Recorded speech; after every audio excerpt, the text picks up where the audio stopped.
Our next guest set out to become the Robin Hood of venture capital after she went from being homeless and sleeping at the San Francisco airport in 2015 to becoming a millionaire 6 years later. How did she do it? Well, she's a venture capitalist, meaning she gives startups the funding they need in exchange for a stake in the company. And she invests in the underdogs, or as she says, people who are underestimated. She's also the author of the book, It's About Damn Time, and her latest book, Your First Million. Please welcome to the JFM, Arlan Hamilton.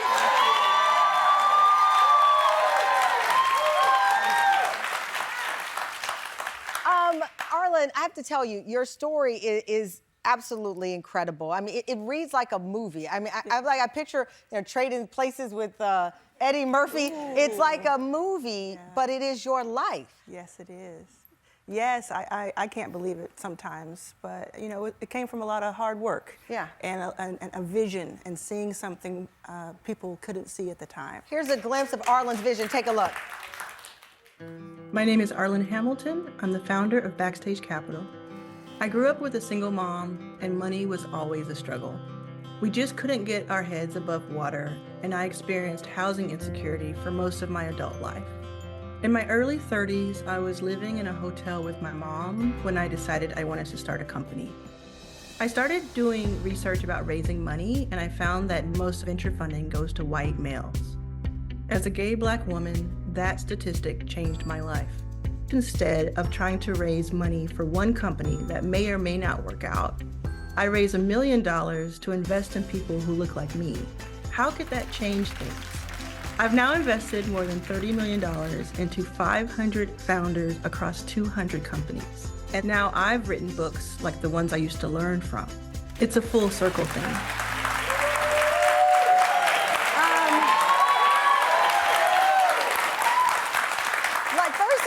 You're so unassuming. You know, you're kind of blushing right now. I know your mom is in the audience, yes, sitting by. Yes.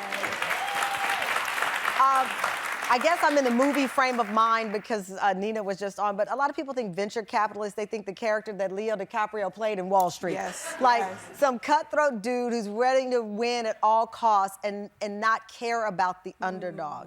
You care because we are yes. underdogs. Yes, and that character is who I was up against and who I'm up against on a daily basis.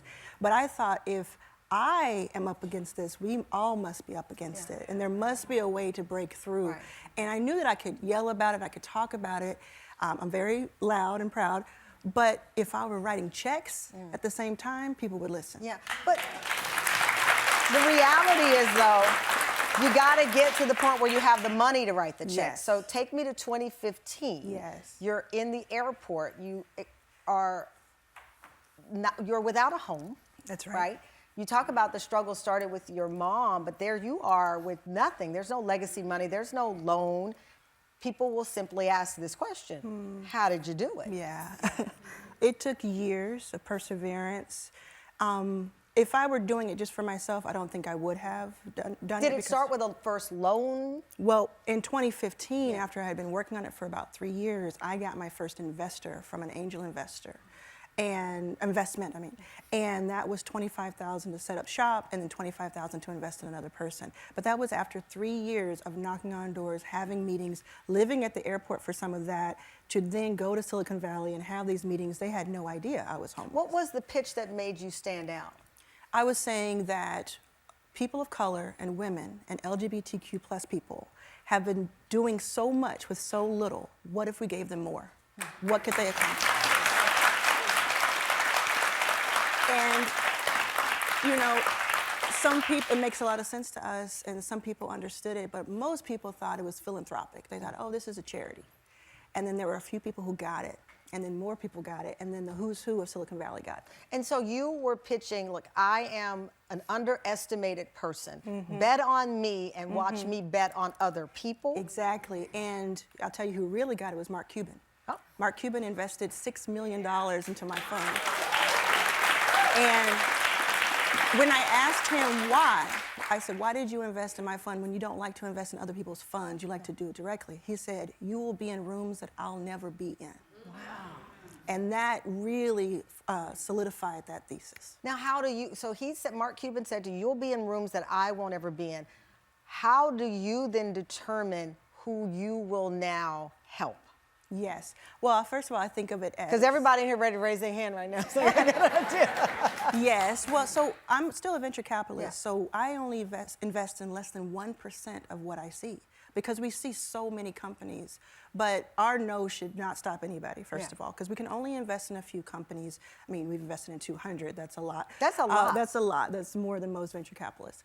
But that's because we're getting so much great deal flow. We're getting so many great founders of color, women, LGBTQ+, coming to us with amazing companies that we then have a structure to decide on to who to invest in. So this is a big question, and it's a complicated one, obviously, but what's the one thing people need to know, I think, to make, this is a crazy question, but I'm gonna go ahead and ask, it makes no sense.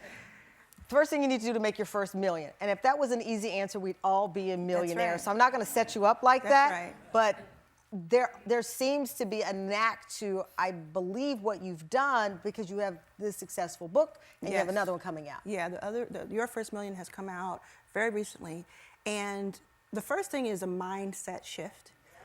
And because I've asked rooms full of people, mostly black people, people of color, I've said, who in here believes they can be a millionaire? And not every hand shoots up. So you first have to believe and know that you can be, you have the ability to be one, and that you're worthy of having it. You have to have that shift, right? And then what I have learned after interviewing and working with and then becoming hundreds of millionaires is that it can be taught. There are steps to it. That's why I wrote the book. It's why I have my brand, Your First Million. There are steps to it. And it's going to be a little bit different for everyone. And like you said, if it were easy, everyone would do it. Here's the thing that I've learned. There are only a certain percentage of people who will get the book. There are only a certain percentage of those people who will read the book once they have it or listen to it. And then there are very few people who will actually act on what they learn in the book. Those people who actually go through all three of those steps will find their way. And so most of success is simply staying in the game long enough to reach it. Coming up, a woman who spent almost a decade trying to get her idea off the ground. When she met Arlan, she was one of the underestimated people Arlan invested in. We're going to meet her after the break. Welcome back. So today's show, we're talking to people who worked their way from the bottom to the top. Arlan Hamilton was homeless and sleeping at the San Francisco airport. Within 6 years, she was a millionaire. And for her, the top is being able to invest in what she calls underestimated people. And here with us is Jackie O. Matthews, one of the people Arlan has, Jessica is one of the people that Arlan invested in. She's the founder and CEO of Uncharted Power, a company that uses renewable energy to generate clean, consistent, and cost-efficient power. Basically, I'm reading words I don't understand. But here is her story. Okay, well, you know what? We're having technical difficulties, so thank goodness you are here in our studio. Because you're in sciences. You're in sciences. All right, so Jessica, you were 19. You invented the soccer ball that is fuel. I remember seeing you on the news with Barack Obama. I was at MSNBC, and they were talking about this kid who had made this soccer ball energy thing, and I'm like, what in the Bill Nye Science Guy? And they were like, no, her name is Jessica. Tell me about the technology here. Well, it's funny you say Bill Nye, because I like to tell people that if I had a dream, I would be the love child of Beyonce and Bill Nye the Science Guy in everything that I do. I like that. I like everything that I do. I don't want to talk about why I would be a love child, but that's okay.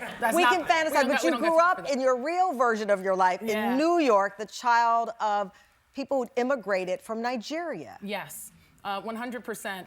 So, for me, ultimately, my company is all about creating products that power the world, but empower the individual, right? Wow.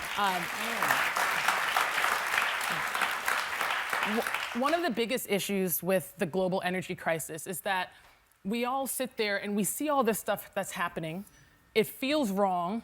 it feels like it's not working, but we feel like all we can do is just receive it and deal with it. Like, okay, you want to have clean, renewable electricity, but you're not gonna walk up to your utility company and, pick it, right? You feel like there's nothing you can do. And so I saw that even with my own cousins in Nigeria. I saw that with my own family. And first it was losing power, yes, at weddings, but there was a specific time where my family, we lost like 3 different people all in 1 year. My aunt, who's younger than I am now, my uncle, my grandfather, and it was all from things that I felt could have been at least delayed, if not totally avoided, if they had access to clean, reliable energy. And so, for me, it was recognizing, 1, that they should have lived longer, but 2, that when they passed, they felt like, hey, this is it. Yeah. I got to deal with it. This is the world. And so. And the solution you have with Yeah. your company is? So what we decided then to do is create products that would change that, but include the individual. Right. So for example, with the socket, it's an energy generating soccer ball. And the idea is, what if you could play to get power? Right. Right? Then we created something like the energy generating speed bump. What if just from driving over a speed pump, you could get power? But it's not just that. We also create apps where it's like, hey, I want to get money from the government so I can get a new dryer or a new, stove that's going to reduce my electricity bill, that's going to reduce my carbon footprint, right? So how do I do that? Right. How do I make that easy? So we create apps and we leverage AI that makes it as easy as You are brilliant. going onto I mean, Amazon. I literally, I feel like, brilliant. So, Arlan, it's people like Jessica that are underestimated, Yes. but are the people who are changing the world Yes. that you're willing to invest in. Well, imagine Jessica being ignored because of the color of her skin or her gender. Right. That's what was happening. The brilliance that you see before you was being discounted simply because what she looks like and where she came from. Instead of, we need her brilliant mind to help save the world. Wow. So I wanted to break that gap. I love it. Well, congratulations on everything. As I said, we're having a computer problem in the back, so I don't know what our budget is, but if you want to walk back there and fix it, we'll get your help back there. Thank you so much. Congratulations on everything, Jessica. Arlan, congratulations. The book, Your First Million. You heard Arlan say some people will get the book, they'll let it sit on the dresser. Some people will get the book and read the book, and then some people will get the book, read the book, and take it into action. You're getting the book, Terry fam, to put it into action.